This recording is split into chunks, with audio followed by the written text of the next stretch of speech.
ये 29 और 30 तारीख की दरमियानी रात में भंवरपुरा थाना क्षेत्र के बोरकड़ा गांव में एक बड़ी ही गंभीर घटना हुई थी।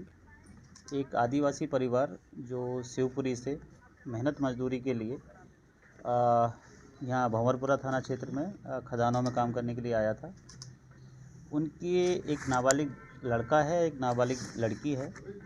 नाबालिग बच्चे को रात में नेचर्स कॉल आया होगा, तो उसकी जो सिस्टर है लगभग 14-15 साल की, वो बच्चे को लेके बाहर टॉयलेट के लेके गई थी। उसी बीच 3 अज्ञात लोगों के द्वारा उस बच्ची को जबरन पकड़ लिया जाता है। और जब बच्ची हल्का चिल्लाती है, बच्चा रोता है, तो दोनों के माँ बाप बच्चों के दोनों माँ बाप बाहर जैसे निकल के आते हैं तो उनको जो पिस्टल या जो कंफर्म नहीं कर पा रहे हैं या फिर कट्टा, उन दोनों को लगा के दोनों जो पेरेंट्स हैं उनको डरा के उनको साथ मारपीट भी हुई है, डराया भी है। और एक एक करके 2 लोगों ने बच्ची को झोंपड़ी में ले जाके उसके साथ में रेप की घटना कारित की है।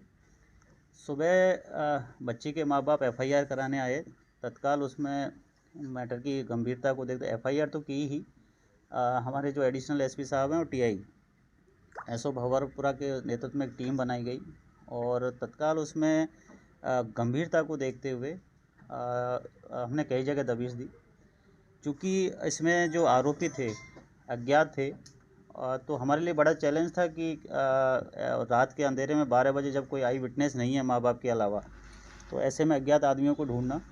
लेकिन आसपास के इलाके में जब पूछताछ की गई, लोगों से पूछा कि किसी कोई बाहर वाले आदमी को देखा, कितने लोग थे, किससे आए थे, कहाँ रुके थे, किसके पास गए थे, तो एक हमारे पास क्लू मिला कि गांव के ही एक व्यक्ति के पास 3 लोग शाम को 7-7:30 बजे बाइक से आए हैं और उन्हीं 3 लोगों ने बच्ची के साथ में जो रेप की घटना है वो कारित की है। जो गांव का लोकल आदमी था, जो इस पूरे प्रकरण में एक तरीके से फेलिसिटेटर रहा है या जिसके पास वो आके रुके हैं और जो दूर से एक मूक दर्शक बन के पूरी इस घटना को देखता रहा है, उसको हमने राउंड अप कर लिया है। और उससे पूछताछ के बाद जो नाम हमारे पास सामने आए हैं, उनमें से एक संदिग्ध को भी हमने राउंड अप कर लिया है। अब इसमें चूँकि अज्ञात थे और चेहरा बांधा हुआ था, कुछ टेक्निकल एविडेंसेज हम अभी कलेक्ट कर रहे हैं। मेडिकल की रिपोर्ट भी आज आ जाएगी, तो उस आधार पर फिर इस हम आगे वैधानिक कार्रवाई करेंगे। सर दूसरा बात, आरोपी कितने बनाए हैं? 3?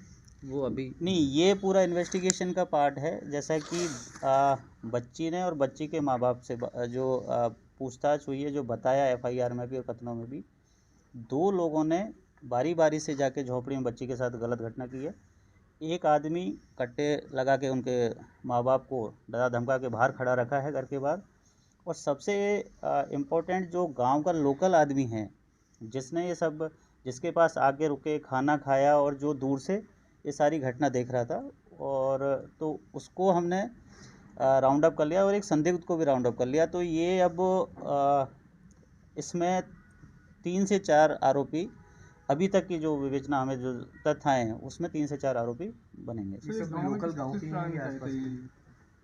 ये बड़ी विचित्र सी बात आ रही है कि जो अभी पूछताछ में आया कि बस उनको कहीं इस तरह की घटना करनी थी, वो यही मंतव्य लेके आए थे, यही टारगेट लेके आए थे कि आज कुछ ऐसा करना है। अब वो ये बच्ची थी, किसी और के साथ हो सकता था, मतलब ये कुछ ऐसी मानसिकता के लोग हैं बड़ी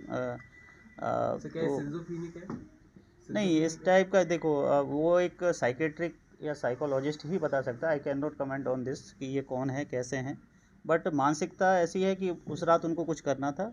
तो इस बच्ची जो मतलब दुर्घटनावश ये बच्ची इनकी शिकार बन गई। आरोपी कहाँ के रहने वाले?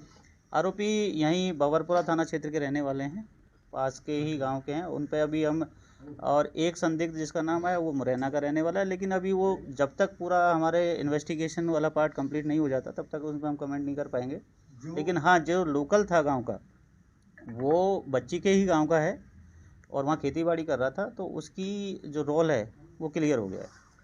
क्या इंटेंशन था उसका, क्यों उसने मतलब ऐसी वारदात को अंजाम देने के लिए इन लोगों ने? नहीं, जैसे मैंने बताया ना, बहुत ही घृणित और बहुत ही दूषित मानसिकता के लोग हैं कि बस शाम को 3 दोस्त चले और बस आज कुछ ऐसी हरकत करके आनी है। बाकी कोई पारिवारिक रंजिश का मामला इसमें अभी तक कोई सामने नहीं आया है, कोई पैसे का लेन देन या किसी ऐसी दुर्भावना जो परिवार के बीच में या कोई बदले की भावना से की हो, वो वाली इसमें अभी तक कोई ऐसा तथ्य आया नहीं है। ये जो गांव वाला है इसकी क्या बैकग्राउंड है सर, इस तरह का कुछ आ, मिला है इसका? अनपढ़ आदमी है, कम पढ़ा है, खेती बाड़ी कर रहा है गाँव में ही और एक छोटी सी झोंपड़ी में रह रहा है। क्रिमिनल उसका कोई अभी तक आईसीजीएस पे हमने रिकॉर्ड देखा, कोई क्रिमिनल बैकग्राउंड अभी उसका है नहीं। सर, रेप के प्रति एक अधिकार की भावना पाई जाती है, क्या उसके कारण ही हुआ है? क्योंकि अक्सर ये मानसिकता, उनकी साइकोलॉजी देखी जाती है। देखिए, ये जो आप बात बोल रहे हैं वो एक साइकोलॉजिस्ट और साइकेट्रिस्ट ही इसको बेहतर समझ सकता है, जो उनकी काउंसलिंग करे, पूछताछ करे। लेकिन अभी के रेप को किसी भी तरीके से किसी भी मानसिकता से जायज़ नहीं ठहराया जा सकता। जो गलत है सो गलत है, कानून की भाषा में गलत है।